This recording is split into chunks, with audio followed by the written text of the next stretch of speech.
असल में पिछले कुछ वर्षों में कश्मीर के बारे में बातें तो बहुत हुई, लेकिन कश्मीरी पंडितों का दर्द किसी ने देखा ही नहीं, किसी ने सुना ही नहीं। हमने जेएनयू में भारत तेरे टुकड़े टुकड़े होंगे, लेके रहेंगे आजादी जैसे नारे सुने। विवेक अग्निहोत्री और अनुपम खेर ने इसी सिरे को कश्मीरी पंडितों से जोड़ा। एक विस्थापित कश्मीरी पंडित लड़का जब जेएनयू में पढ़ने जाता है तो उसे कश्मीर के बारे में प्रोपेगेंडा का शिकार बना दिया जाता है। वो मानने लगता है कि कश्मीर में लोगों के साथ ज्यादती हो रही है। उसे एहसास ही नहीं होता कि कश्मीरी पंडितों के साथ हुआ क्या था। वो जेएनयू स्टूडेंट्स यूनियन का प्रेसिडेंट बन जाता है, लेकिन जब वो अपने दादा की अस्थियां लेकर कश्मीर जाता है तो उसे पता लगता है कि कश्मीर में पंडितों के साथ कैसे जुल्म हुए थे, उसके दादा ने क्या दर्द झेला था। बस दर्द की यही दास्तान कश्मीर फाइल्स की ताकत है। कश्मीर फाइल्स 11 मार्च को रिलीज हुई थी। सिर्फ 3 दिन बीते हैं, लेकिन पूरे देश में इसकी चर्चा है।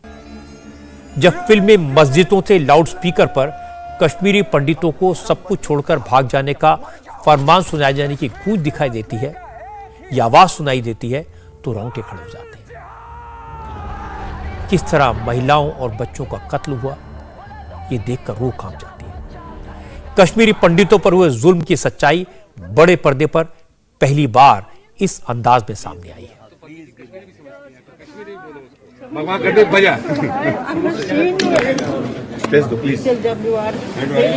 इसके 32 एपिसोड आने चाहिए, 32 ईयर्स के 32 एपिसोड। इस फिल्म ने कश्मीरी पंडितों के जख्मों को कुरेदा है।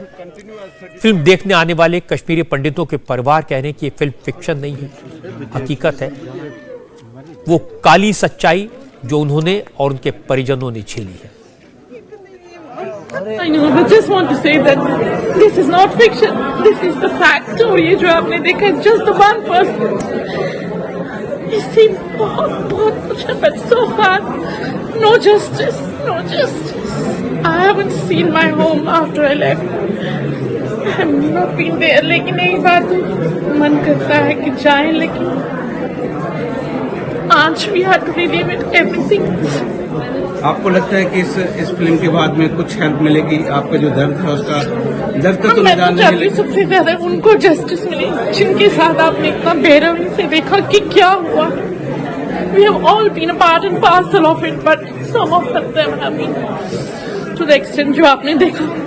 इसमें जितने भी इंसिडेंट्स थे कुछ भी फिक्शन नहीं है। This is the fact. The saw killing, the drug barrel, that's all true. That's all true. But no far आज तक कभी मैंने सुना नहीं है कहीं कश्मीरी पंडित को लेकर किसी ने कुछ कहा हो, कभी कुछ हुआ हो। मुझे नहीं पता इंडियन पार्लियामेंट में कभी कहीं कुछ हुआ है, नेवर हर्ड। ऐसी पिक्चर बनाने के लिए बहुत बड़ी हिम्मत चाहिए। हम कितना रोए हैं। विवेक अग्निहोत्री को सलाम, बहुत वंदे मातरम। हमने ऐसे लगा कि ये हमारे ऊपर ही कुछ गोलियां चली, पता नहीं, बता नहीं सकते हम शब्दों में। तो इतनी ऐसी पिक्चर बनाना, मतलब हम दोनों ने अपनी आंखें बंद की, कितनी बार हमने अपने चेहरे ढके, कितनी बार हम रोए। मतलब देखिए, आप देखिए मेरे रोंगटे, देखिए आप दिखाइए लोगों को। ये रोंगटे तो मैं एक्टिंग नहीं कर सकता। 32 साल से कश्मीरी पंडित घर वापसी का इंतजार कर रहे हैं। 32 साल से कश्मीरी पंडित इंसाफ की आस लगाए बैठे हैं, लेकिन न वो कश्मीर लौट सके, न उन्हें इंसाफ मिला। अब तो लोग उस जुल्म को धीरे धीरे भूलने लगे थे। कश्मीर पंडितों के उस दर्द को भूलने लगे थे। कश्मीर फाइल्स इसी जुल्म को, इसी दर्द को दुनिया के सामने खोल कर रख देती है। इसीलिए इस फिल्म की इतनी चर्चा है। जस्टिस नीलकंठ गंजू, बीके गंजू, गिरजा टिक्कू, टीकालाल टपलू, जगन्नाथ पंडित, इन सब की बेरहमी से हत्या हुई थी। इन लोगों के साथ हैवानियत हुई थी। इसके बारे में कश्मीरी पंडित जानते हैं, लेकिन यह सच्चाई दुनिया के सामने कभी नहीं आई। कश्मीर फाइल्स ने इन सब की दर्दनाक मौत की कहानी सबके सामने बयां कर दी। कश्मीरी पंडित बीके गंजू जम्मू कश्मीर में टेलीकॉम इंजीनियर थे। 19 जनवरी को मस्जिदों से धमकियां मिलने के बाद जब हजारों कश्मीरी पंडित और उनके परिवार घाटी छोड़कर निकल गए, छोटे छोटे बच्चे, महिलाएं, कश्मीर में अपने घर छोड़ने को मजबूर हुए, तब बीके गंजू ने अपनी धरती को, अपने घर को छोड़ने से इनकार कर दिया। वो श्रीनगर में रुके रहे। 19 मार्च 1990 को 6 आतंकवादी बीके गंजू के घर में घुसे। गंजू घर में रखे चावल के कंटेनर में छुप गए। आतंकवादियों को बीके गंजू के घर के अंदर नहीं मिले। दहशतगर्द घर से बाहर जा ही रहे थे, तभी पड़ोसी ने इशारे से बता दिया कि गंजू चावल के कंटेनर में छुपे हैं। आतंकवादियों ने कंटेनर में छुपे गंजू को गोली मार दी। कंटेनर में रखे चावल गंजू के खून से सन गए।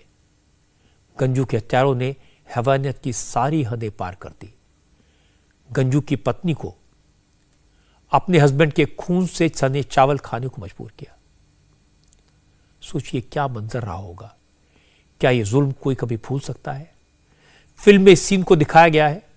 बीके गंजू के बड़े भाई अब दिल्ली में रहते हैं। उन्होंने बताया कि 21 फरवरी को वो भाई को लाने के लिए श्रीनगर गए थे, लेकिन बीके गंजू ने श्रीनगर छोड़ने से मना कर दिया। इस घटना को 32 बरस बीत चुके हैं, मगर आज भी गंजू परिवार के दिल में वो जख्म ताजा है। अगले दिन जब ये मिलिटेंट ऊपर से वापस आ गए नीचे, तो उन्होंने ऊपर नीचे जाकर उनसे पूछा होगा कि ये, उन्होंने इशारा किया कि वो ही इज देयर। वो ऊपर से देख रहे थे। उनका भी इक्विवेलेंट हमारा 4th फ्लोर था, जैसे हमारा था उनका भी इतना था। पड़ोसियों ने जो है पेन आउट किया कि ये he is here, he is there. वो उन्होंने उनका लड़का था उनके साथ।